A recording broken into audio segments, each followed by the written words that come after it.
जो मैं आप सबका एक बार फिर इस भविष्यवाणी की पढ़ाई में स्वागत करता हूं। आज हमारा ये अंतिम पाठ है इस सफ़र में, और हम खास तौर से प्रभु के आभारी हैं, क्योंकि प्रभु की ही रहनुमाई और अगुवाई में हम इस मुकाम तक पहुंच पाए हैं। यदि प्रभु हमारी अगुवाई ना करते तो हम इस मुकाम तक नहीं पहुंच सकते थे। उम्मीद कर रहा हूं अजीज़ों कि इस सफ़र में आपने बहुत आत्मिक लाभ प्राप्त किया होगा। प्रभु के वचन की गहरी सच्चाइयों से आप और करीबी रूप से वाकिफ हुए होंगे, और उम्मीद कर रहा हूं अजीज़ों जो सच्चाइयां आपने सीखी हैं आप उनके प्रति एक स्वर्गीय प्रेम के साथ दुनिया को इन सच्चाइयों के बारे में भी बताएंगे। इसी के साथ आइए प्रार्थना करते हैं अजीज़ों, और इस आखिरी अध्ययन की शुरुआत करते हैं। आइए प्रार्थना करें। प्यारे परमेश्वर, शुक्रगुजार है प्यारे प्रभु, सारा आदर और सारी महिमा प्रभु केवल आप ही की है। प्रभु आपने ये सभा मुमकिन कराई, प्रभु आपने ये सफ़र हमारे लिए तय किया, और प्रभु आपने हर पड़ाव पर हमारी अगुवाई की है। धन्यवाद ही है प्रभु आपके। प्रभु आशीषित हुए हैं इस पढ़ाई के सफ़र से। प्रभु मैं बहुत आशीषित हुआ हूँ, क्योंकि ये सच्चाइयाँ आपने एक बहुत ही उम्दा तरीके से हम तक पहुँचाई हैं। और प्रभु मेरी आपसे यही विनती है कि आप जो कुछ हमने सीखा है, आप इस हर सच्चाई पर हमारे जीवन में हमारा हर कदम इन सच्चाइयों में दृढ़ रूप से रखा जाए। प्रभु अपने अजीज़ों के लिए प्रार्थना करता हूँ कि आज इस आखिरी पाठ में भी आप हमारी अगुवाई करें। आप इस अहम विषय को हमें गहराई से समझाएं, और आपकी ओर हम वो कदम किस प्रकार ले पाएं, प्रभु उसमें हमारी मदद कीजिएगा। धन्यवाद ही है प्रभु, धन्यवाद ही है, क्योंकि आपने जो वायदे दिए हैं आप उन वायदों को पूरा करने के योग्य हैं। आपका नाम हमेशा से हमेशा तक ऊंचा उठाया जाए। प्रभु एक बार फिर आपके नाम की महिमा हमारे बीच हो। पवित्र आत्मा से आप कृपया करके हमें परिपूर्ण करें, पाप के हर दाग और धब्बे से कृपया करके दूर करें प्रभु, और अपने जैसा हमें बना लें, क्योंकि ये सब कुछ हम आपके प्यारे बेटे प्रभु यीशु के नाम से मांगते हैं। आमीन आमीन। एक बार फिर आपका स्वागत है अजीज़ों। आज का हमारा शीर्षक है ख्रीस्त की ओर कदम। कहानी हमें ले चलती है मत्ती के 26 अध्याय में। पतरस यीशु से प्रेम करते थे, परंतु वह भीड़ की स्वीकृति से भी प्रेम रखते थे। अंतिम भोज के दौरान जब प्रभु यीशु ने प्रेरितों को चेतावनी दी कि वह सभी उसे त्याग देंगे, तो पतरस उसके अपने पैरों पर कूद गया और बड़ी बेरहमी से उसने शपथ ली कि भले ये सारे आपसे नाराज हो जाएं, परंतु मैं प्रभु आपको कभी ना छोड़ूंगा। प्रभु यीशु ने उसे उत्तर दिया कि आज ही रात को मुर्गे की बांग देने से पहले तू 3 बार मुझसे मुकर जाएगा। पतरस का दिल तो यही चाहता था कि वह सदा के लिए प्रभु के साथ ही खड़ा रहे, लेकिन उसे अपने दिल में छिपे घमंड की अभी पहचान नहीं थी। बाद में उस रात जब भीड़ यीशु को गिरफ्तार करने के लिए आई और सब देख रहे थे, तो पतरस ने अपने स्वामी को बचाने के लिए एक तलवार निकाली। लेकिन उसके परीक्षण के कुछ ही घंटों बाद, जब यीशु के शत्रुओं द्वारा पतरस का मजाक उड़ाया जा रहा था, उसने 3 बार इनकार किया कि वह उसे जानता भी नहीं है। हर बार पतरस और अधिक निडर हो गया, जब तक कि उसने अंत में शपथ खाकर और श्राप देकर उसका पूर्ण रूप से इनकार कर दिया। फिर मुर्गे ने बांग दी। उसी क्षण यीशु न्याय कक्ष में पहरेदारों द्वारा पीटे जा रहे थे। पतरस ने यीशु को मुड़कर अपनी ओर प्रेम और करुणा से देखते हुए देखा, और इससे उसका हृदय टूट गया। बाइबल बताती है तब प्रभु ने घूमकर पतरस की ओर देखा, और पतरस को प्रभु की वह बात याद आई जो उसने कही थी कि आज मुर्गे के बांग देने से पहले तू 3 बार मेरा इनकार करेगा। और वह बाहर निकलकर फूट फूट कर रोने लगा। ऐसो उस दिन के बाद पतरस एक भिन्न व्यक्ति था। वह अब भीड़ को खुश करने के लिए नहीं जिया, बल्कि केवल अपने परमेश्वर को खुश करने के लिए वह दृढ़ रूप से संकल्पित था। अपने परिवर्तन के बाद जब यहूदी परिषद के सामने वह लाया गया और यीशु के बारे में प्रचार करना जारी रखने पर पिटाई तक की धमकी दी गई, तो पतरस ने निडरता से उत्तर दिया प्रेरितों के काम की 5:29 में कि मनुष्यों की आज्ञा से बढ़कर परमेश्वर की आज्ञा का पालन करना ही कर्तव्य क्रम है।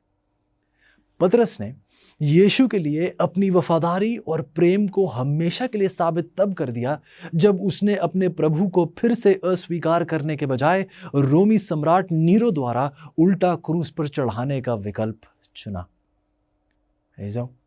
आज पतरस की कहानी हमें बताती है कि हालांकि हमारा बीता कल अंधकार में बिताया गया हो, हालांकि हमने भी अपने दिलों में अपने घमंड की पहचान ना की हो, हालांकि हमारे भी कदम लड़खड़ाए हों इस सफर पे चलते हुए, लेकिन प्रभु हमसे कह रहे हैं कि हमारे कदम बार बार प्रभु यीशु की ओर ही बढ़ने चाहिए।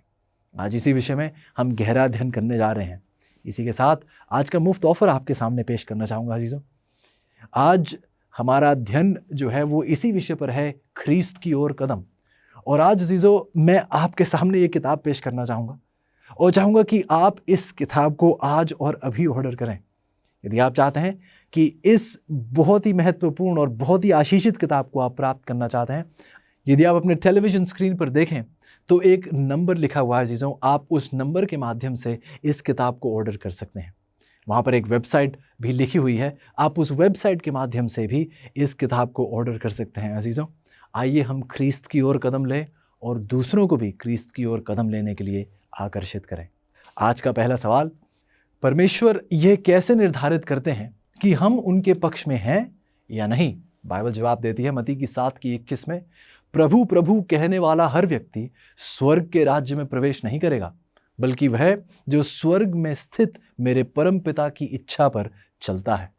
बाइबल कहती है रोमियो की 6:16 में, क्या तुम नहीं जानते कि जब तुम किसी की आज्ञा मानने के लिए अपने आप को दास के रूप में उससे सौंपते हो तो तुम दास हो, बल्कि तुम उसके दास हो, प्रभु कह रहे हैं। फिर चाहे तुम पाप के दास बनो तो तुम्हें मार डालेगा, और चाहे आज्ञाकारिता के जो तुम्हें धार्मिकता की तरफ ले जाएगा। ये एक सरल सिद्धांत है कि हमारी वफादारी इस बात से तय होती है कि हम किसकी सुनते हैं, हम किसकी आज्ञा का पालन करते हैं। यदि हम शैतान की आज्ञाओं को मान रहे हैं तो हम शैतान के दास हो गए, हम अपने आप को शैतान के हाथों में सौंप दिया है। अगर हम कहते हैं कि हम परमेश्वर के सेवक हैं लेकिन शैतान या दुनिया से हमारे निर्देश हम लेते हैं तो हम खुद को धोखा दे रहे हैं अजीजों। और सच्चाई यह है कि इस ब्रह्मांड की सबसे बड़ी भरमाऊ ताकत शैतान नहीं, खुद ही है अजीजों। हम अपने आप को ही भरमा देते हैं। सवाल पूछा जा रहा है, जब परमेश्वर और मनुष्य की आज्ञाओं के बीच संघर्ष होता है तब पतरस हमें किसकी आज्ञा का पालन करने के लिए कहते हैं? बाइबल बताती है प्रेरितों के काम की 5:29 में, पतरस और दूसरे प्रेरितों ने उत्तर दिया, हमें मनुष्य की अपेक्षा परमेश्वर की बात माननी चाहिए। हमें मनुष्यों की अपेक्षा परमेश्वर की बात माननी चाहिए। जो पतरस के परिवर्तित होने और यीशु के प्रेम में पड़ने के बाद उसने यहूदी परिषद को बताया कि उसकी पहली निष्ठा प्रभु यीशु के प्रति थी। हमने सीखा है चीजों कि अंतिम दिनों में पशु और संसार के नियम परमेश्वर के नियमों के विरुद्ध होंगे।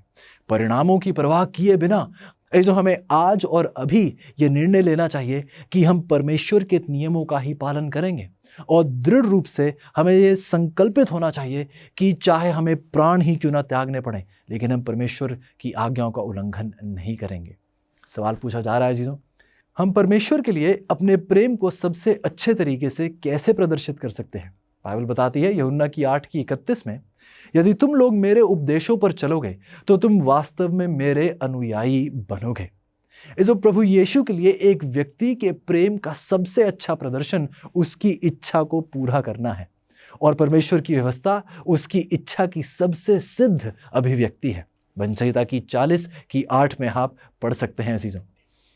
बाइबल कह रही है यूहन्ना की 14:15 में प्रभु यीशु के अपने शब्द कि यदि तुम मुझे प्रेम करते हो तो मेरी आज्ञाओं का पालन करोगे।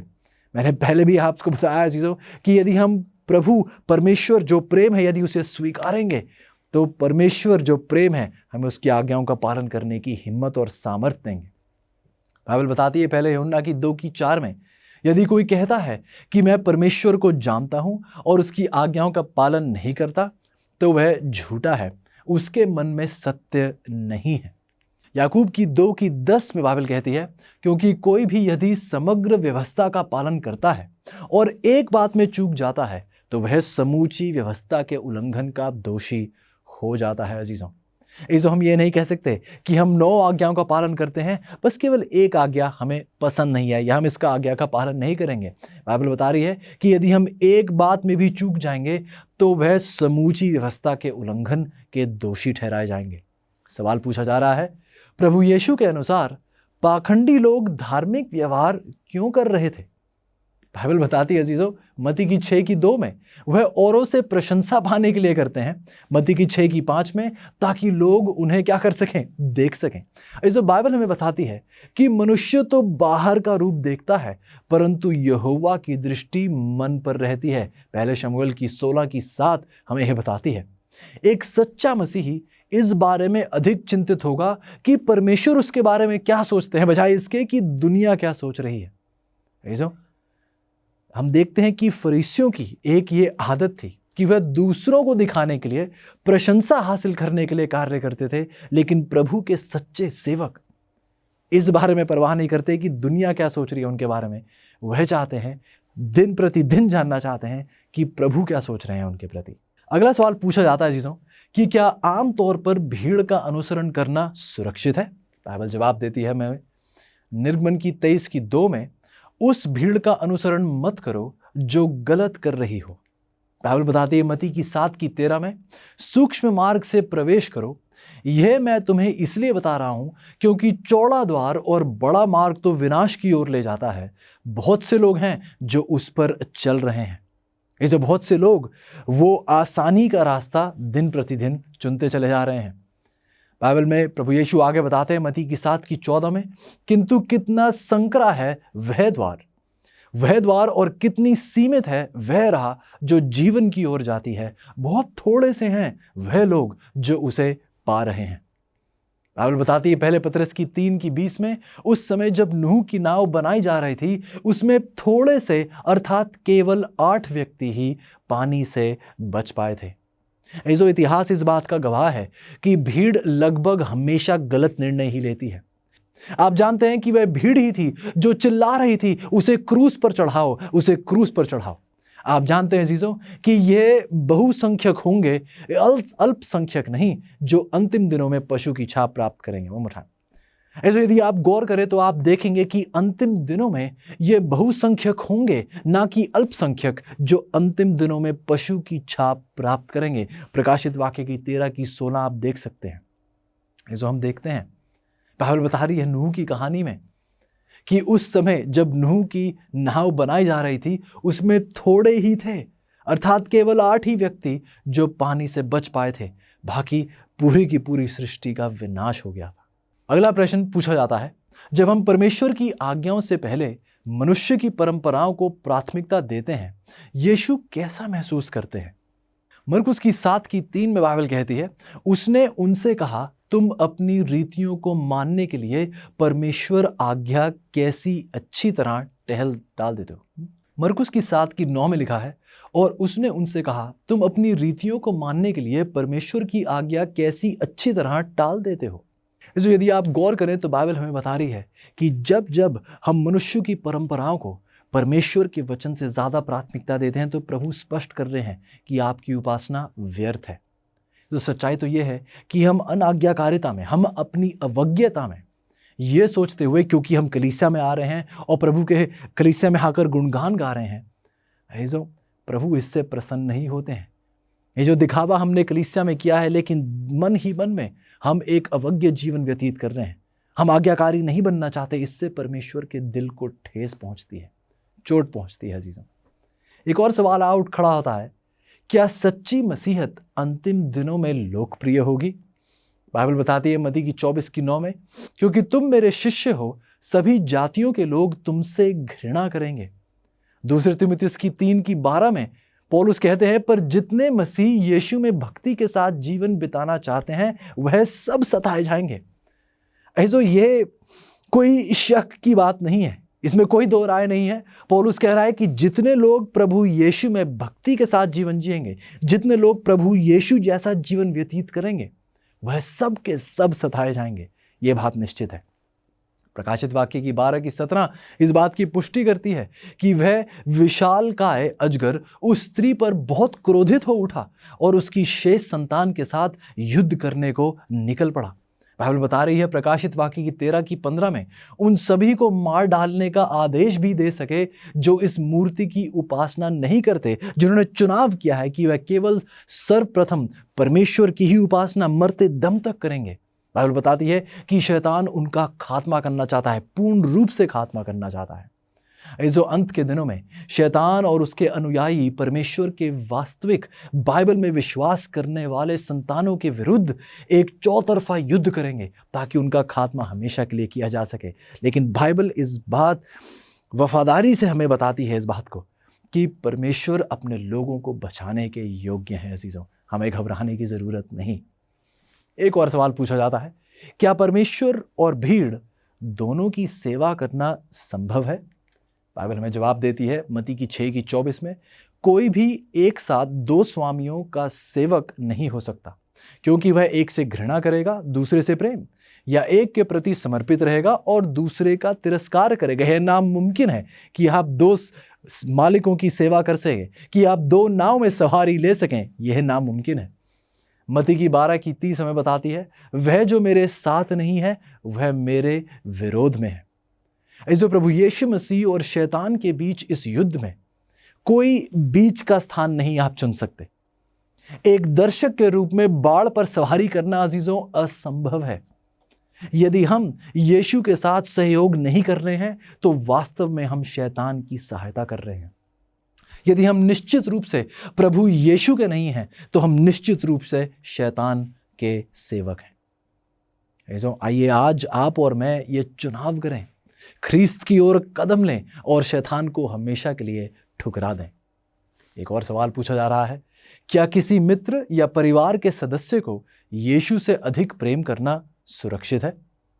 बाइबल बताती है मत्ती की 10:37 में, जो माता या पिता को मुझसे अधिक प्रिय जानता है वह मेरे योग्य नहीं, और जो बेटा या बेटी को मुझसे अधिक प्रिय जानता है वह मेरे योग्य नहीं। मत्ती की 14:26 कहती है, यदि कोई मेरे पास आए और अपने पिता और माता और पत्नी और बच्चों और भाइयों और बहनों वरन अपने प्राण को भी अप्रिय ना जाने तो वह मेरा चेला नहीं हो सकता है। जो बाइबल इस बात को स्पष्ट कर देती है, हमें अपने संपूर्ण मन से केवल परमेश्वर और परमेश्वर को ही प्राथमिकता देनी है। इसका मतलब ये नहीं है हमें अपने अजीजों से प्रेम नहीं करना है, लेकिन सर्वप्रथम स्थान केवल परमेश्वर और परमेश्वर का ही होना चाहिए। मत्ती की 12:50 कहती है, जो कोई मेरे स्वर्गीय पिता की इच्छा पर चले वही मेरा भाई और बहन और माता है। इसमें ये एक बहुत आशीषित आयत है। प्रभु आपसे कह रहे हैं कि हालांकि मरियम, जिनका वर्णन बाइबल में किया जाता है, जिन्होंने प्रभु यीशु को जन्म दिया, हालांकि उनके द्वारा प्रभु यीशु का इस पृथ्वी पर जन्म हुआ, लेकिन यदि आपका प्रभु के साथ आज्ञाकारिता के द्वारा एक गहरा संबंध है तो अजीजों आप उस माता से भी करीबी रिश्ते में हैं प्रभु यीशु के साथ। प्रभु यीशु ये सच्चाई हमें समझाने की कोशिश कर रहे हैं कि जो कोई मेरे स्वर्गीय पिता की इच्छा पर चले वही मेरा भाई, मेरी बहन और मेरी माता है। अजीजों, प्रभु यीशु यहाँ संकेत करते हैं कि अपने प्रियजनों तक पहुंचने और उन्हें बचाने में मदद करने का सबसे अच्छा तरीका उसे अपने जीवन में पहले स्थान पर रखना है। मैं जानता हूं आज हमारे बीच कुछ अजीज हैं जो लंबे अरसे से अपने प्रियजनों को प्रभु यीशु की ओर आकर्षित करना चाह रहे हैं। बहुत प्रयास किया है उन्होंने, बहुत प्रार्थना कर रहे हैं, और आज प्रभु यीशु आपसे कह रहे हैं कि आपका प्रभु में समर्पित जीवन एक बहुत ही उच्चतम जरिया है जिसके द्वारा आप दूसरों को प्रभु की ओर आकर्षित कर सकते हैं। बहुत से लोग बाइबल नहीं पढ़ना चाहेंगे, बहुत से लोग आपकी कलीसिया में नहीं आना चाहेंगे, लेकिन बहुत से लोग आपको रोज देखते हैं, बहुत से लोग आपके घरों में आते हैं, बहुत से लोग आपके सहकर्मी हैं। यदि आप अपने जीवन के द्वारा प्रभु यीशु के चरित्र का प्रकाशन करेंगे तो बहुत से लोग प्रभु यीशु की ओर आकर्षित हो पाएंगे। अपने उद्धारकर्ता और सृष्टिकर्ता के प्रति जो हमारी पहली जिम्मेदारी है, जब उसे छोड़कर हम पहले अपने परिवार या दोस्तों के प्रति अपने स्वाभाविक स्नेह को रखना शुरू कर देते हैं तो चीज़ों ये हमेशा एक दुखद गलती होती है। आइए हम ऐसी गलती ना करें। प्रभु हमेशा हमारे जीवन में प्राथमिकता प्राप्त करें। सवाल पूछा जा रहा है, क्या यीशु से बढ़कर एक समृद्ध व्यवसाय या सांसारिक खजाने को प्राथमिकता देनी बुद्धिमानी है? बाइबल बताती है मत्ती की 16:26 में, यदि मनुष्य सारे जगत को प्राप्त करे और अपने प्राण की हानि उठाए तो उसे क्या लाभ होगा? यह मनुष्य अपने प्राण के बदले में क्या देगा? बाइबल बता रही है अजीजों, लूका की 12:15 में, किसी का जीवन उसकी संपत्ति की बहुतायत से नहीं होता है। ऐसो ये सोच रखना कि खुशी और सुरक्षा अच्छी नौकरी और अच्छी चीजों से आती है, तो ये एक घातक धोखा है। इसके विपरीत प्रभु यीशु ने मरकुस की 10:25 में कहा है, परमेश्वर के राज्य में धनवान के प्रवेश करने से ऊंट का सुई के नाके में से निकल जाना सहज है। अजीजों, हम धन संपत्ति बटोर कर इस उम्मीद में नहीं रह सकते कि सब कुछ बटोर कर हम स्वर्ग के लिए तैयार हैं। अजीजों, आज आपको और मुझे चुनाव करना होगा कि हमें यह दुनिया ज़्यादा प्यारी है या हमारे प्रिय परमेश्वर। सवाल पूछा जा रहा है अजीजों कि क्या परमेश्वर द्वारा सच्चाई जानने के बाद भी उसकी इच्छा को अवज्ञा करते रहना सुरक्षित है? बाइबल एक बार फिर स्पष्ट जवाब देती है होशे की 4:6 में से कि मेरे ज्ञान के ना होने से मेरी प्रजा नाश हो गई। तूने मेरे ज्ञान को तुच्छ जाना है, इसलिए मैं तुझे अपना याजक रहने के अयोग्य ठहराऊंगा। जो सवाल पूछा जा रहा है कि परमेश्वर द्वारा सच्चाई जानने के बाद भी उसकी इच्छा को अवज्ञा करते रहना क्या सुरक्षित है? जो प्रभु यीशु स्पष्ट कर देते हैं कि मेरे ज्ञान के ना होने से मेरी प्रजा नाश हो गई। तूने मेरे ज्ञान को तुच्छ जाना है, इसलिए मैं तुझे अपना याजक रहने के अयोग्य ठहराऊंगा। आगे सुनिएगा होशे की 4:6, और इसलिए कि तूने अपने परमेश्वर की व्यवस्था को तज दिया है, मैं भी तेरे बच्चों को छोड़ दूंगा। इब्रानियों की 10:26 बताती है, क्योंकि सच्चाई की पहचान प्राप्त करने के बाद यदि हम जानबूझकर पाप करते हैं तो पापों के लिए फिर कोई बलिदान बाकी नहीं रहता है। अजीजों, इन सारी आयतों में आप देख रहे हैं अजीजों कि एक पल भर के लिए भी हम ये सोच नहीं रख सकते कि हम थोड़ी देर के लिए पाप कर सकते हैं और दोबारा लौटकर यदि माफ़ी तो मांग ही सकते हैं, प्रभु यीशु हमेशा हमें माफ़ कर देंगे। अजीजों, हम कभी भी सुरक्षित रूप से पाप नहीं कर सकते हैं। पाप एक बहुत गहरी चोट पहुंचाता है परमेश्वर को और पाप करने वालों को। सवाल पूछा जा रहा है अजीजों, जो लगातार सच को अस्वीकार करते हैं उनका क्या होगा? बाइबल बताती है दूसरे थिस्सलुनीकियों की 2:10 में, गौर से सुनिएगा, और नाश होने वालों के लिए अधर्म के सब प्रकार के धोखे के साथ होगा, क्योंकि उन्होंने सत्य के प्रेम को ग्रहण नहीं किया है जिससे उनका उद्धार होता है। अजीजों, ये एक बहुत महत्वपूर्ण आयत है। एक बार फिर मेरे साथ पढ़िएगा, दूसरे थिस्सलुनीकियों की 2:10, और नाश होने वालों के लिए अधर्म के सब प्रकार के धोखे के साथ होगा, क्योंकि उन्होंने सत्य के प्रेम को ग्रहण नहीं किया जिससे उनका उद्धार होता। ऐसे मैं आपसे कुछ देर के लिए बात करना चाहता हूं। यदि आप इस आयत पर गौर करें तो जो बाइबल ये नहीं कह रही है कि क्योंकि आपके पास सत्य नहीं था इसलिए आपका नाश हो रहा है, बल्कि यदि आप गौर करें तो प्रभु हमसे कह रहे हैं आपने सत्य के प्रेम को ग्रहण नहीं किया है, आप इसलिए आपका उद्धार नहीं होगा। ऐसो बहुत ध्यानपूर्वक सुनिएगा। प्रभु हमें समझाने के प्रयास में है कि हमें सिर्फ ज्ञान नहीं बचाएगा लेकिन एक परिवर्तित जीवन। प्रभु हमें केवल ज्ञानी नहीं, प्रभु हमें मसीही बनाना चाहते हैं।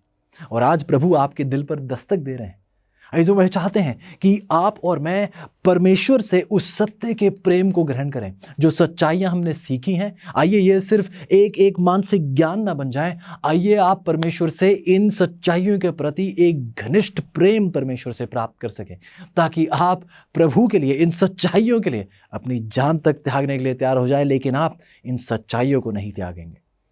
ऐसे आइए, बाइबल कहती है दूसरे थिस्सलुनीकियों की 2:11 और 12 में, क्योंकि ये ऐसा करेंगे इसी कारण परमेश्वर उनमें एक भटका देने वाली सामर्थ्य को भेजेगा ताकि वह झूठ की प्रतीति करें, और जितने लोग सत्य की प्रतीति नहीं करते वरन अधर्म से प्रसन्न होते हैं सब दंड पाएं। ध्यान से सुनिए, क्योंकि इन्होंने सारी जिंदगी झूठ पर विश्वास किया है, अब झूठ की ही प्रतीति ये करते हैं, क्योंकि इन्होंने दिन प्रतिदिन झूठ के साथ समय बिताया है। अब ये झूठ को ही सच मानने लगे हैं, झूठ को ही अजीजों इन्होंने अपने जीवन में एक सत्य बना लिया है। यूहन्ना की 3:19 में बता रही है कि दंड की आज्ञा का कारण यह है कि ज्योति जगत में आई है और मनुष्यों ने अंधकार को ज्योति से अधिक प्रिय जाना, क्योंकि उनके काम बुरे हैं। ये जो पवित्र शास्त्र में सिखाते हैं कि प्रभु यीशु ही सत्य है, प्रभु यीशु ही सत्य है। यूहन्ना की 14:6 इस बात की पुष्टि करती है। ये जो सत्य को किसी भी हद तक स्वीकार या अस्वीकार करना, प्रभु यीशु को स्वीकार या अस्वीकार करना है। क्योंकि अजीजों, सत्य किसी पन्ने पर लिखे शब्द ही नहीं है, सत्य परमेश्वर प्रभु यीशु स्वयं है। तो प्रभु यीशु की सच्चाई को ठुकराना यकीनन प्रभु यीशु को ठुकराना। हमारे टूटे हुए संसार के लिए क्या प्रभु की योजना जानना चाहते हैं? जैसे हम बाइबल की भविष्यवाणी देखते हैं, आप अपनी सबसे बड़ी चुनौतियों के लिए भरोसेमंद हल प्राप्त करना चाहते हैं। प्रोत्साहित करने वाली और प्रकाशन देने वाली amazing facts Bible study guide Bible पर आधारित 27 टॉपिकल लेसन्स प्रदान करती हैं, जिसमें सुंदर ग्राफिक्स और स्पष्ट उत्तर दिए गए हैं, जिसे समझना बहुत ही आसान है। हर बाइबल स्टडी गाइड आपको व्यवहारिक उत्तर की ओर लेकर जाती है, आपके जीवन के सबसे महत्वपूर्ण सवालों के लिए। मैं कैसे तंदुरुस्त संबंध पा सकता हूँ, यीशु मसीह फिर से कब और कैसे आएंगे, और भी बहुत कुछ। अपने भविष्य को अवसर पर मत छोड़िए, सत्य से अपने जीवन को बदल दीजिए। Amazing facts Bible study guide के द्वारा ये उपलब्ध हैं इंग्लिश, हिंदी, तमिल और तेलुगु भाषा में। तो इंतजार मत कीजिए, अपने स्टडी गाइड का पूरा सेट ऑर्डर कीजिए और विजिट कीजिए bookstore.aftv.in पर। सवाल सुनिएगा अगला, क्या अंतिम दिनों में जो परमेश्वर के लोगों को सताएंगे, क्या वो ये विश्वास करेंगे कि वह सही काम कर रहे हैं? क्या ऐसा मुमकिन भी हो सकता है किसी को सताते हुए आप ये सोचें कि आप सही कर रहे हैं? गौर से सुनिएगा। यूहन्ना की 16:2 कहती है, वह समय आता है, प्रभु यीशु अपने चेलों से बता रहे हैं, वह समय आता है कि जो कोई तुम्हें मार डालेगा वह समझेगा कि मैं परमेश्वर की सेवा करता हूं। ठीक जैसे पौलुस को ये एहसास हो रहा था कि जब वह मसीहों को सता रहा था, उसके जहन में ये विचार था कि मैं यकीनन प्रभु परमेश्वर की सेवकाई कर रहा हूं। और बहुत अचंभे की बात है जीजो, जब वह उस दमास्कस के रास्ते पर था और जब वह जमीन पर गिरा और अंधकार उसकी आंखों पर आया, हम देखते हैं कि प्रभु उसको पुकारते हैं और पौलुस, ध्यान से सुनेगा, पौलुस सवाल करता है कि आप कौन हैं? वो सुनकर थोड़ा अचंभा होता है कि जिस परमेश्वर की आप सेवा करने का दावा कर रहे हैं, आपको उसकी आवाज तक की पहचान नहीं है। इसको कहीं ये आज हमारी कहानी तो नहीं? दावा तो हम ये कर रहे हैं कि हम मसीही हैं, दावा तो हम ये कर रहे हैं कि हम प्रभु के हैं, लेकिन हमें उसकी आवाज तक की पहचान नहीं है। बहुत से लोग ये कह रहे हैं कि हमें उसकी आवाज सुननी है, प्रार्थना कर रहे हैं, उपवास करते हैं, प्रभु हमें आपकी आवाज सुननी है, लेकिन उसकी आवाज उसके वचन से आपके बात करना चाहती है। प्रभु अपने वचन के द्वारा आपसे बात करना चाहते हैं, लेकिन आप यदि उसके वचन की सच्चाइयों पर ही अध्ययन नहीं कर रहे हैं तो इसमें आप उसकी आवाज कैसे सुन पाएंगे? आइए हम ऐसे लोग बने जो प्रभु के लिए उसकी सच्चाई पर हमेशा हमेशा तक खड़े रहें। बाइबल आगे बल्कि सवाल पूछा जाता है, पतरस ने उन लोगों का कैसे वर्णन किया जिन्होंने सत्य को जान लिया है लेकिन इसका पालन करने से मना करते हैं। दूसरे पतरस की 2:21 में लिखा है, क्योंकि धर्म के मार्ग को ना जानना ही उनके लिए इससे भला होता कि उसे जानकर उस पवित्र आज्ञा से फिर जाते जो उन्हें सौंपी गई थी। क्या आपने ध्यान से सुना जीजों? क्योंकि धर्म के मार्ग को ना जानना ही उनके लिए इससे भला होता कि उसे जानकर उस पवित्र आज्ञा से फिर जाते जो उन्हें सौंपी गई थी। ऐसो यदि आपको उस सच्चाई का ज्ञान नहीं था तो प्रभु, जिस बात का आपको ज्ञान ही नहीं था, प्रभु उस चीज को आपके बरखिलाफ कैसे रख सकते हैं? लेकिन जानते हुए, सच्चाई जानते हुए, जब हम जानबूझकर प्रभु की सच्चाइयों को ठुकराकर अंधकार का मार्ग चुनते हैं तो जीजों फिर और कौन सा बलिदान हमारे लिए बचा है? दूसरे पतरस की 2:22 कहती है, उनके साथ तो वैसी ही घटी जैसे कि उन सच्ची कहावतों में कहा गया है, कुत्ता अपनी उल्टी के पास ही लौटता है और एक नहलाई हुई सुअरनी कीचड़ में लोट लगाने के लिए फिर लौट जाती है। इस आइए हम इन पशुओं की तरह ना बने। आइए हम गंध की ओर आकर्षित ना हो, आइए हम दुष्टता की ओर आकर्षित ना हो। आइए हम प्रभु यीशु को जाने पहचाने और उन्हें इजाजत दें कि वह पूर्ण रूप से हमारे दिल पर कब्जा करें। अगला सवाल आपके सामने है कि क्या यीशु का अनुसरण करने में कुछ संघर्ष और आत्मत्याग शामिल है? क्या प्रभु यीशु के साथ चलने में हमें कोई संघर्ष या आत्मत्याग का सामना करना पड़ेगा? बाइबल बताती है लूका की 9:23 में, यदि कोई मेरे पीछे आना चाहे तो अपने आप से नकारे और प्रतिदिन अपना क्रूस उठाए हुए मेरे पीछे हो ले। मेरे पीछे हो ले। इसे बाइबल बहुत महत्वपूर्ण सच्चाई हमारे सामने पेश कर रही है। यदि आप प्रभु यीशु के पीछे चलना चाहते हैं तो आपको खुद ही को ठुकराना होगा। खुद ही और प्रभु यीशु एक साथ नहीं चल सकते। बाइबल बताती है याकूब की 4:7 में, इसलिए अपने आप को परमेश्वर के अधीन कर दो, शैतान का विरोध करो, वह तुम्हारे सामने से भाग खड़ा होगा। ऐसे गौर से सुनिए, शायद हम हमेशा यही कोशिश करते रहते हैं कि हम शैतान का विरोध करें और सोचते हैं कि हम सफल हो जाएंगे। लेकिन इस सफलता की कुंजी सिर्फ विरोध से नहीं, सफलता की कुंजी अपने आप को परमेश्वर के अधीन करने से आती है। सफलता की कुंजी अपने आप को पूर्ण रूप से परमेश्वर के चरणों में समर्पित करने से आती है। वो पूर्ण आत्मसमर्पण से जब आप अपने आप को प्रभु यीशु को दे देते हैं, प्रभु यीशु को अपने जीवन में आने का निमंत्रण देते हैं, तब ये विरोध केवल आप ही का नहीं, अब ये प्रभु यीशु का विरोध शैतान के विरुद्ध है, जो प्रभु यीशु आप में होकर शैतान का विरोध करते हैं। ये जब आप ऐसा करेंगे तब तुम्हारे सामने से शैतान भाग खड़ा होगा। अजीजों, सफलता की कुंजी आज आपके हाथों में परमेश्वर दे रहे हैं। सवाल सुनिएगा अगला, क्या यीशु के पीछे चलने के निर्णय को स्थगित या विलंब करना सुरक्षित है?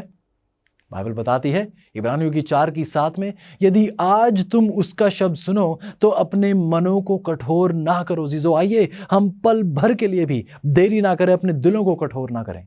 इब्रानियों की 2:3 कहती है, तो हम कैसे बच पाएंगे?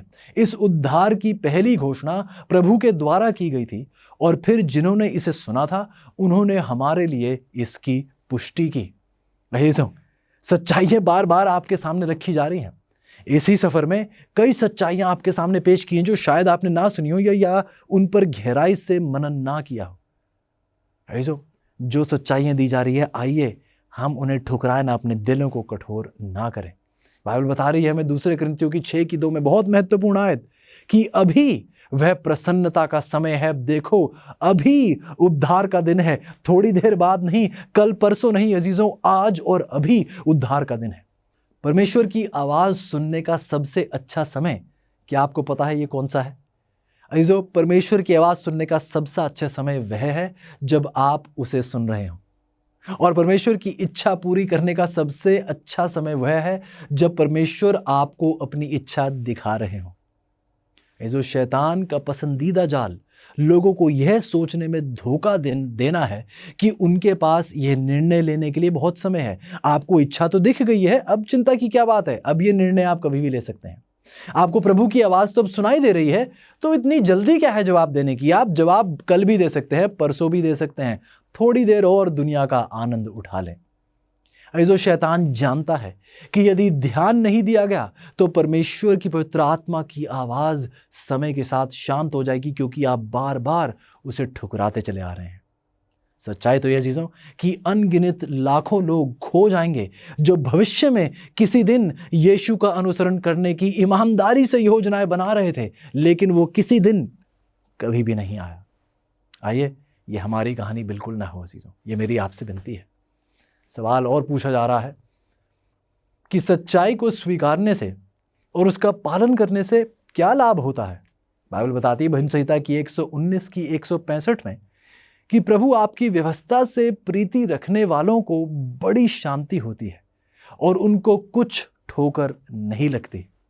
ऐसा परमेश्वर में बता रहे हैं कि जो परमेश्वर की व्यवस्था से प्रीति रखते हैं उन्हें बड़ी शांति प्राप्त होती है, उनको ठोकर नहीं लगती। क्यों? क्योंकि वो परमेश्वर के साथ चल रहे हैं और परमेश्वर उन्हें ठोकर खाने से बचाते हैं। ये उनका वायदा है। यहूदा की 24 यदि आप पढ़ें तो ये परमेश्वर का वायदा है कि मैं आपको ठोकर खाने से बचाने के योग्य हूं। यूहन्ना की 8 की 32 में लिखा है चीजों, और सत्य को जानोगे और सत्य तुम्हें स्वतंत्र करेगा। शायद आप सोच रहे हो मैं गुलाम नहीं हूं, लेकिन हम पहले ही पढ़ चुके हैं चीजों, जिसकी आज्ञा का पालन हम करते हैं हम उसी के सेवक, उसी के दास बन जाते हैं। यदि हम शैतान की आज्ञाओं का पालन कर रहे हैं तो आज हम शैतान के दास हैं और प्रभु यीशु कह रहे हैं कि सत्य तुम्हें स्वतंत्र करेगा। आइए हम उस स्वतंत्रता को स्वीकारें। जो पहले पत्रस की 1:22 कह रही है, अब देखो जब तुमने सत्य का पालन करते हुए पवित्र आत्मा के माध्यम से अपनी आत्मा को पवित्र कर लिया है। ऐसो गौर कीजिएगा, जो लोग सत्य को ग्रहण करते हैं और उसका पालन करते हैं, उनके दिलों और जीवन में अपार शांति, सुरक्षा और स्वतंत्रता प्रवेश करती है। क्यों? क्योंकि ये सब कुछ परमेश्वर की पवित्र आत्मा के माध्यम से होता है। इसे हम पहले ही पढ़ चुके हैं कि हमें उस पवित्र आत्मा के वरदान की जरूरत है। पवित्र आत्मा का वरदान हमें एक ऐसी सामर्थ, एक ऐसी हौसला अफजाई और एक ऐसा साहस देता है कि हम दुनिया का सामना कर सकते हैं, फिर चाहे कितना भी सताव आए और चाहे हम अपनी जान, चाहे हमारी जान पर भी क्यों ना बनाए, फिर भी हम परमेश्वर की महिमा करने के योग्य बन सकते हैं, क्योंकि हम पवित्र आत्मा के दिखाए हुए नक्शे कदमों पर चलते हैं। आइए अगला सवाल हमारे सामने रखा जाता है कि प्रभु यीशु ने 3 बार पतरस से क्या सवाल पूछा था। आइए पढ़ते हैं यूहन्ना की 21:17 में। उसने तीसरी बार उससे कहा, हे शमौन यूहन्ना के पुत्र, क्या तू मुझसे प्रीति रखता है? क्या तू मुझसे प्रीति रखता है? ऐसो गौर कीजिएगा, कभी आपने ये आयत पढ़ते हुए अपने आप से सवाल पूछा है कि प्रभु यीशु ने एक ही सवाल उससे 3 बार क्यों पूछा? और 3 ही बार क्यों? 4 बार क्यों नहीं या 5 बार क्यों नहीं? गौर कीजिएगा, उस आंगन में जब पतरस ने प्रभु यीशु को 3 बार ठुकराया था, 3 बार उससे सवाल पूछा गया, आप उसी के साथ थे, राइट? आप प्रभु यीशु के साथ ही हैं। और 3 बार पतरस ने खुले में प्रभु यीशु को ठुकरा दिया था। तो जब प्रभु यीशु के द्वारा पवित्र आत्मा के माध्यम से पतरस परिवर्तित हुआ, तो प्रभु यीशु ने एक बार फिर खुले में दूसरों के सामने उससे 3 और सवाल पूछे। उसने प्रभु यीशु को 3 बार ठुकराया था, प्रभु यीशु उसे 3 बार और मौका दे रहे थे कि आप मुझे स्वीकारेंगे या मुझे ठुकराएंगे। उसने खुले में प्रभु यीशु को ठुकरा दिया था और अब खुले में प्रभु एक और मौका दे रहे थे कि आप मुझे अपनाएंगे या एक बार फिर दुनिया के सामने मुझे ठुकरा देंगे। ऐसो जब प्रभु यीशु की इच्छा के प्रति पूर्ण समर्पण की बात आती है, तो केवल एक सबसे महत्वपूर्ण प्रश्न उठता है, और वह यह है कि क्या आप परमेश्वर से प्रेम करते हैं? जी हाँ अजीजों, मैं आपसे बात कर रहा हूँ। शायद आप इस सफ़र में अक्सर लड़खड़ाए होंगे। शायद आपको लगेगा मैं परमेश्वर के समीप आने के योग्य नहीं। अजीजों, सच्चाई तो ये है कि प्रभु की कलीसिया कोई बहुत ऊंचा बड़ा महल या कोई बहुत बड़ा क्लब नहीं है जहाँ पे चुनिंदा लोग ही जा सकते हैं। जो धनी हैं, अमीर हैं, केवल वही प्रवेश कर सकते हैं। ऐसा नहीं अजीजों, कलीसिया अक्सर एक अस्पताल है। जो किसी को अस्पताल में किसी को किसी और की ओर उंगली करने का कोई हक नहीं है। अब आप ही सोचिए, जिसे दमे की बीमारी है वो किसी और जिसे शुगर की बीमारी है उसकी ओर उंगली करके कहेगा कि अरे देखिए आप बीमार हैं। क्या उसे ये कहने का हक है? नहीं, क्योंकि वह स्वयं बीमार है। ऐसो जी हाँ, हमारे कदम लड़खड़ाए हैं, लेकिन यदि आज हमारे कदम प्रभु यीशु की ओर जा रहे हैं तो प्रभु यीशु हमें स्वीकारते हैं। आपको कहानी याद होगी उस पिता के बारे में, जो पिता इंतजार कर रहा था, खड़े दिन प्रतिदिन इंतजार कर रहा था। मेरा बेटा घर जानता है, मेरा बेटा घर का पता जानता है, और यदि वो अपने कदम मोड़कर मेरे पास आएगा तो मैं खुले दिल से उसे स्वीकारूंगा। कहानी यदि आप पढ़ें तो उस पिता से रहा भी नहीं गया, अपने बेटे को देखकर दौड़कर उसके पास गया, क्योंकि वह बहुत खुश था कि उसका बेटा आखिरकार घर पहुंच आया है। क्या आप नहीं चाहते कि हमारे स्वर्गीय पिता आज प्रसन्नता से फूल उठे? क्या आप नहीं चाहते कि स्वर्गदूत एक जश्न मनाए, जैसे लूका की 15 हमें बताती है, जब एक पापी पश्चाताप कर परमेश्वर की ओर कदम उठाता है? आइए अजीजों, आज हम स्वर्ग में एक खुशी की लहर भर दें। आइए आज हम एक ऐसा निर्णय लें जिससे स्वर्ग फूल उठे, ऐसी खुशी से, ऐसे हर्ष उल्लास से, और हम हमेशा के लिए प्रभु में उसी खुशी में लगातार बरकरार जीवन प्रभु यीशु के साथ बिताते चले जाएं। तो आइए अजीजों, आपका जवाब क्या होगा? इस पापी दुनिया में सच्चाई कभी लोकप्रिय नहीं होगी और भीड़ लगभग हमेशा आसान मार्ग ही अपनाएगी, लेकिन प्रभु यीशु ने आपके सभी पापों की कीमत चुकाने के लिए अपना जीवन देकर अपना अविश्वसनीय प्रेम दिखाया है। प्रभु के पास आपके जीवन के लिए एक महान योजना है। यही कारण है कि उन्होंने अपनी सच्चाई आप पर प्रकट की है। क्या आप अभी पूर्ण रूप से अपना हृदय उन्हें देकर, उन्हें अपने प्रभु के रूप में स्वीकार कर और जहां वह आपको ले जाते हैं वहां उनके पीछे चलने से क्या आप उस प्रेम को लौटाएंगे? क्या आप उस प्रेम का जवाब देंगे अजीजों? अजीजों, ऐसा ना हो कि प्रभु खटखटाते रह जाएं और आप जवाब ही ना दें। अजीजों, ऐसा ना हो कि आप तैयारी कर रहे हो, योजना बना रहे हो कि कल मैं ऐसा कर लूंगा, कुछ दिन बाद ऐसा कर लूंगा, शायद कुछ महीने बाद, शायद आप तय कर रहे हो कि बस ये एक और मौका मुझे मिल जाए, बस ये एक और मुझे बिजनेस मीटिंग करनी है जिसके द्वारा मैं कुछ और धन बटोर लूंगा, फिर मैं अपने आप को प्रभु यीशु को पूर्ण रूप से दे दूंगा। अजीजों, हम किसको धोखा देने की कोशिश में हैं? क्या हमें इस बात का यकीन है कि क्या हमें कल सुबह भी दिखाई देगी या नहीं? क्या आप निश्चित रूप से कह सकते हैं कि अगला पल आप देख पाएंगे या नहीं? ये जब बाइबल बताती है कि प्रभु यीशु का आगमन बहुत जल्द है, तो गौर से क्या कभी आपने उस पर गौर किया है? जब बाइबल कहती है प्रभु यीशु का आगमन बहुत जल्द है, तो अजीजों, प्रभु यीशु हमेशा समय पर आते हैं। लेकिन जब समय की बात की जाती है तो समय हमारा कम है। जब बाइबल कहती है कि प्रभु यीशु का आगमन बहुत जल्द है, तो ये हमारे लिए है, हमारे लिए प्रभु यीशु का आगमन बहुत जल्द है। इसका मतलब क्या है? मेरे कहने का ये मतलब क्या है? क्योंकि अजीजों, यदि आज हमने प्राण त्याग दिए, यदि आज हमारी मृत्यु हुई, तो अगली बार जब आपकी आंखें खुलेंगी, कब खुलेंगी? जब प्रभु यीशु का आगमन होगा। तो अजीजों, यदि मेरी मृत्यु आज हो जाए तो एक तरीके से मेरे लिए आज ही प्रभु का आगमन है। क्या आप समझ रहे हैं? यदि मेरी मृत्यु आज हो जाए और मेरी आंखें फिर तभी खुलेंगी जब प्रभु यीशु का दूसरा आगमन होगा, तो मेरे लिए एक तरीके से कितने भी कुछ साल या महीने ये नहीं बीतेंगे। एक तरीके से जैसे आप कैमरा का इस्तेमाल करते हैं, आपने रिकॉर्ड का बटन दबाया, वो रिकॉर्ड कर रहा है, रिकॉर्ड का बटन दोबारा दबाया, वो बंद हो गया। ऐसो जब हम उस मृत स्थिति से प्रभु यीशु के द्वारा पुनर्जीवित दोबारा किए जाएंगे, तो चीज़ों ऐसा ही होगा कि आपने रिकॉर्ड बटन जो बंद किया था वो दोबारा ऑन कर दिया, जहाँ से बंद किया था वहीं से रिकॉर्ड होना दोबारा शुरू हो गया है। तो चीज़ों आइए हम इस बात को समझ सके कि जब बाइबल कह रही प्रभु यीशु का आगमन बहुत जल्द है, वह इसलिए क्योंकि हमारा जीवन अजीज़ों, हम जानते नहीं हैं कि हमारा जीवन, अक्सर हम इस बात को समझते नहीं हैं, इस बात पर गौर नहीं करते हैं कि हमारा जीवन एक अस्थायी जीवन है।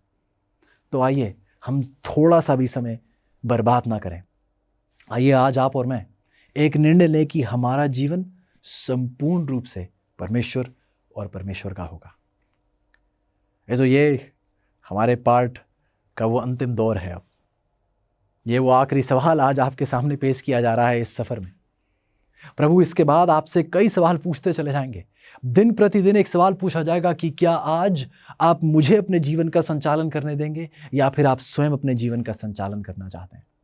ऐसो आप वो दिन नहीं देखना चाहते जब आप सुबह को उठें और परमेश्वर कहें कि आज मैं आपकी मानूंगा। आप वो दिन नहीं देखना चाहते, क्योंकि दिन प्रतिदिन प्रभु इसी अभ्यास में है, इसी प्रयास में है कि आपके निर्णय हैं उन निर्णयों को बदलकर परमेश्वर अपने निर्णय आपको स्वीकारने की ताकत और हिम्मत दे पाए।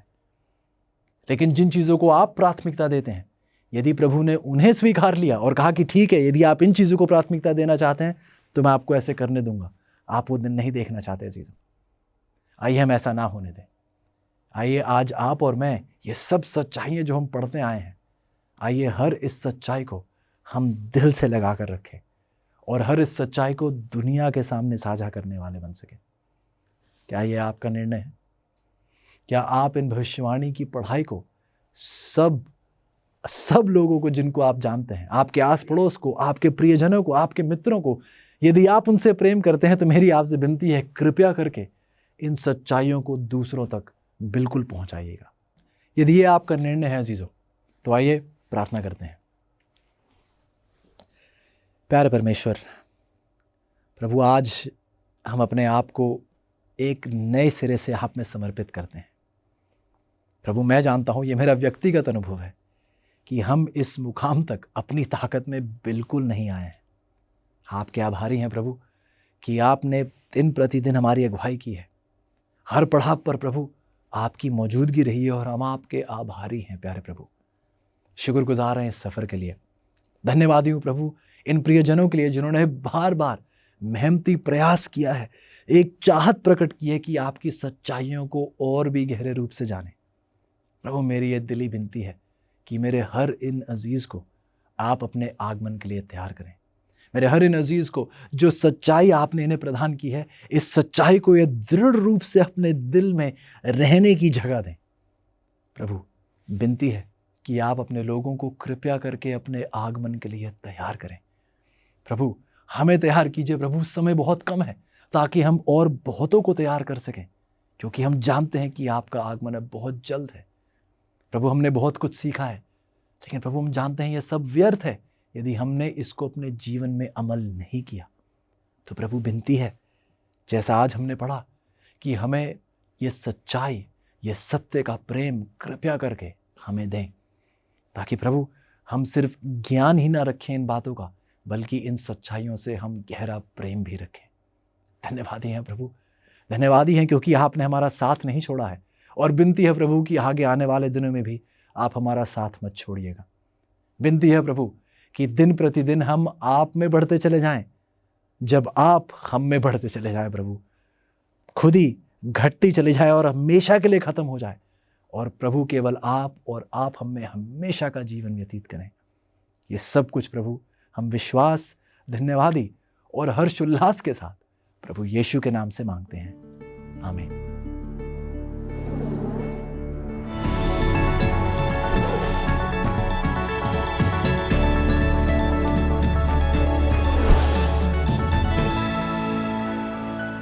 हाय दोस्तों, ये आधुनिक झंडे जिन्हें हम देखते हैं, जो कैपिटल बिल्डिंग के ऊपर हैं, पेट्रियाटिक होम के सामने हैं, ये तो उस समय से है जब से युद्ध लड़े गए थे।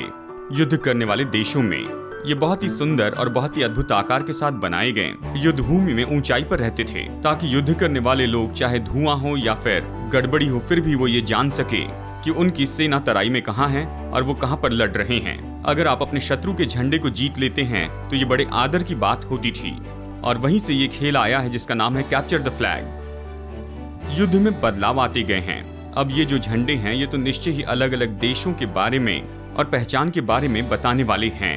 आज संसार के अलग अलग देशों के जो झंडे हैं ये तो बहुत ही अलग हैं और रंग बिरंगे हैं, और इनके हर एक आकार और रंगों का एक खास अर्थ होता है। इन्हें एक दूसरे से पहचानना बहुत आसान होता है। शायद संसार में सबसे दिलचस्प झंडा तो फिलीपीन देश का झंडा है। ये बहुत ही अद्भुत है क्योंकि शांति के समय ये अलग तरह से होता है युद्ध के समय से। शांति के समय में फिलिपिनो झंडा जो लाल, सफेद, नीला और पीले से बना है, इसमें नीला भाग ऊपर होता है, लेकिन युद्ध के समय इसे पलटा देते हैं और लाल भाग ऊपर आता है, क्योंकि यहाँ पर ये अपने लहू का बलिदान करने के लिए तैयार है कि आज़ादी बनाए रखें। बिल्कुल इसी तरह से ऐसी एम्बेसी जो दूसरे देश में स्थापित की गई है, वो अपना झंडा लहराते हैं जबकि वो दूसरे देश में होते हैं। विश्वासियों के पास परमेश्वर के प्रेम का झंडा होना चाहिए इस गिरे हुए संसार में। सुलेमान के श्रेष्ठ गीत अध्याय 2 वचन 4 में हम पढ़ सकते हैं, उसका झंडा जो मेरे ऊपर फहराता था वो प्रेम था। ये झंडा है जो मसीह लोगों को अद्भुत राज्य के रूप में बताता है इस संसार में। तो दोस्तों, बड़ा सवाल है कि आप अपना झंडा कैसे लहरा रहे हैं।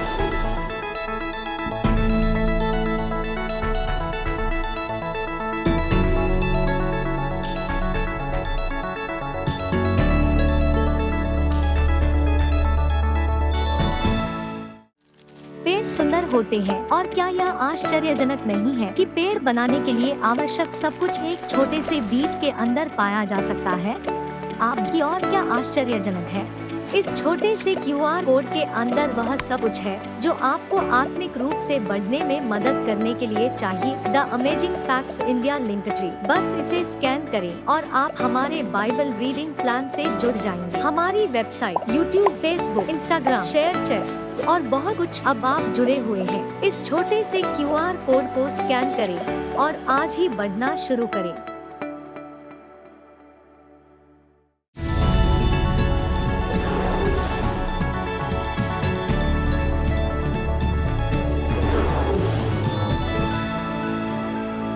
अक्सर कई मौकों पर वैज्ञानिकों ने ये बताया है कि मनुष्य और जानवर भी जब निरंतर अंधकार में रहते हैं तो वो निराशा में चले जाते हैं। आर्कटिक प्रांत में सर्दियों के समय में इसे अक्सर देखा जा सकता है।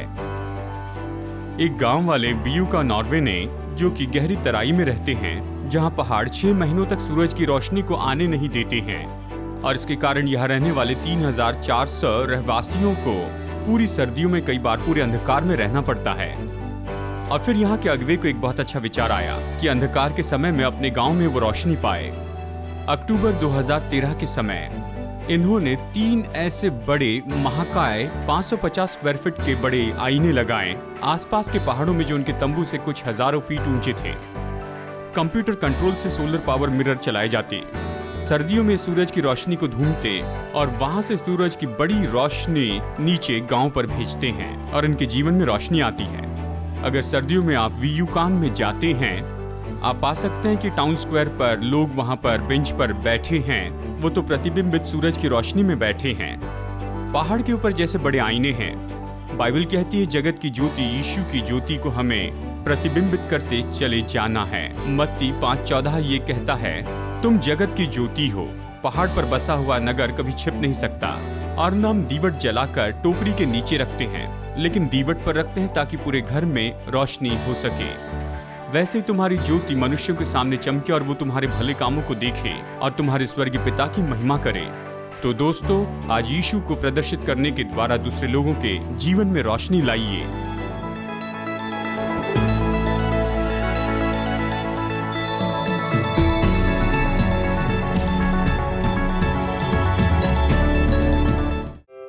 पर्याप्त अमेजिंग फैक्ट्स बाइबल अध्ययन नहीं मिल सका? अधिक सच्चाई से भरे कार्यक्रमों का आनंद लेने के लिए आपको अगले सप्ताह तक प्रतीक्षा करने की आवश्यकता नहीं है। Amazing facts India media library AFTV.in पर जाएं। AFTV.in पर आप सीधे अपने कंप्यूटर या मोबाइल यंत्र से कई भाषाओं में वीडियो प्रस्तुतियों के साथ साथ मुद्रित सामग्री का आनंद दिन के 24 घंटे सप्ताह के 7 दिन ले सकते हैं। AFTV.in पर जाएं।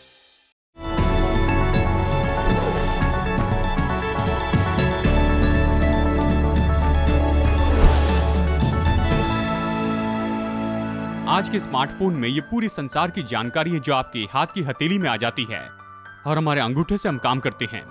इससे अपने सामान खरीद सकते हैं, कसरत की रेजिम को पूरा कर सकते हैं, वीडियो देख सकते हैं, संगीत सुन सकते हैं। आप इंटरनेशनल वर्ल्ड वाइड वेब को देख सकते हैं, जो कि शायद हमेशा अच्छी बात ना हो।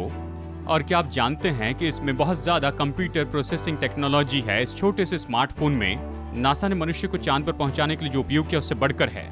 और मैं तो भूल ही गया, फोन कॉल करने के लिए इसका उपयोग होता है, लेकिन आज इसे कौन करता है?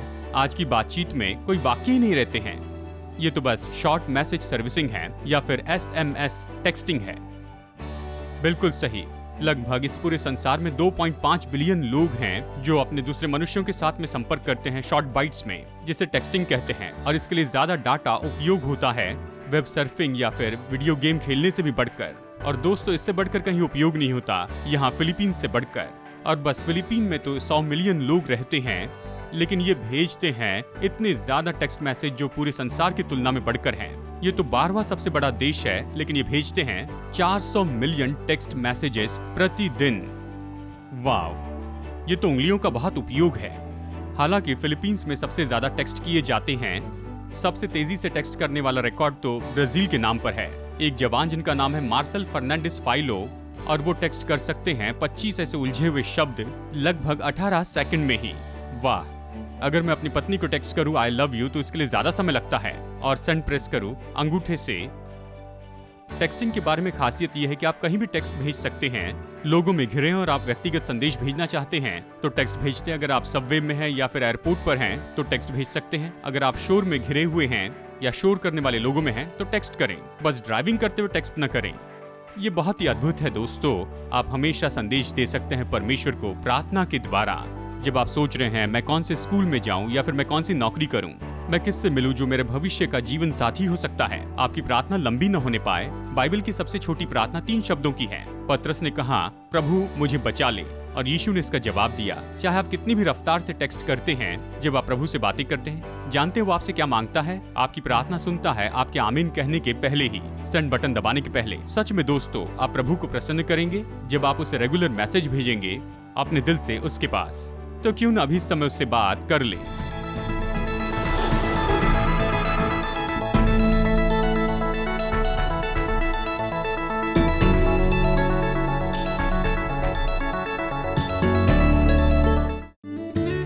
क्या आपके बच्चों को मज़ा करना पसंद है? मुझे तो है। अमेजिंग फैक्ट्स का amazing adventures kids Bible guide बहुत ही सरल है। इसमें मेरे लिए बाइबल के बहुत से लेसन्स बहुत दिलचस्प बनाए हैं। ये तो बहुत ही अलग अलग रंग के हैं और इसी के साथ इसमें बहुत से पजल्स हैं, बहुत से क्विज भी हैं जिससे पढ़ने में मज़ा आता है, जैसे दानव को मारना, जान बचाने वाला जहाज़, समुंदर की यात्रा, कब्रिस्तान में सीटी बजाना। बाइबल के 10 पार्ट हैं। मैंने इससे बहुत कुछ सीखा है।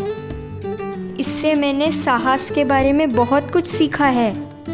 मैंने इससे बहुत कुछ सीखा है। इससे ये केवल इंग्लिश में उपलब्ध है। आज ही अपने बच्चों के लिए अमेजिंग फैक्ट्स का ये पूरा सेट मंगाइए। हमसे संपर्क कीजिए। क्या आप जानते हैं अमेजिंग फैक्ट्स का फ्री बाइबल स्कूल भी है, जिससे आप अपने घर की सुविधाओं में रहते हुए कर सकते हैं। ये 27 सुंदर विवरण दिए गए पाठ हैं जो आपको प्रभु वचन का अध्ययन करने में मदद करेंगे। ये इंग्लिश, हिंदी, तमिल और तेलुगु भाषा में उपलब्ध हैं। तो इस फ्री बाइबल स्टडी कोर्स के लिए आज ही साइन अप कीजिए। तो आज ही एनरोल करने के लिए विजिट कीजिए biblestudy.aftv.in पर। 50 साल से भी ज्यादा समय से अमेजिंग फैक्ट्स बाइबल की सच्चाई को पूरे संसार में बता रहे हैं। यीशु की आज्ञा है कि हम प्रचार करें, हर देश में, हर जाति में, हर भाषा में प्रचार करें। आपकी प्रार्थना और सहायता के लिए धन्यवाद।